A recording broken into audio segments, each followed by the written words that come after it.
I'm meteorologist Matt Gray. Fire danger for the first time in about a month on Sunday. Gusty winds, low humidity ahead of a major cool down to very fall like weather that we're going to see in the week ahead. So, a huge change on the horizon. And with change, often in our weather comes drama, which is why we're talking about Sunday being a 4 News Now weather alert day. Here's the updated watches and warnings for fire weather. The basically strongest combination of hot, dry, and windy conditions will come in the Spokane area, across to the Waterville Plateau at the foot of the Cascades, south to the Tri-Cities, and then over to the Palouse and the foothills of the Blue Mountains, starting at 11 in the morning and through 8 p.m. on Sunday. And this is, well, looking like the wind is going to be the primary driver here of these conditions. So as we get into Sunday morning, we'll start to see those winds begin to pick up a little bit. Remember, these are the sustained winds, not the gusts. You can add 15 plus miles an hour onto that.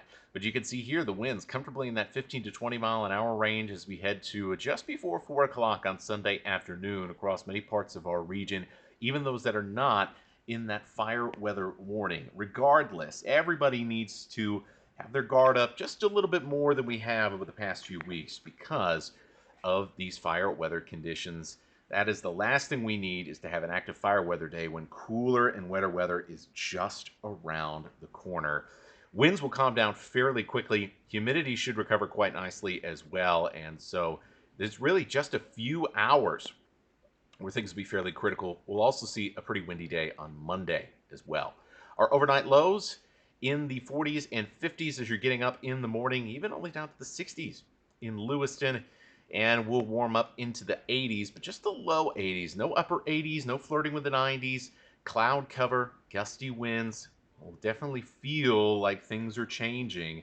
And that's going to be a theme here for a couple of days. So there's your highs across the region. Mid 80s is about the ceiling for most areas. Lewiston will likely pop into the 90s very briefly. Two cold fronts. The first one on Sunday, that's going to bring us that weather that's going to be the fire weather problems. And then after that, we get another shot of cool air that's really going to drop those temperatures. Look at this. By Wednesday, we are in the 60s and we have rain, and things are looking a lot more like fall in the days to come.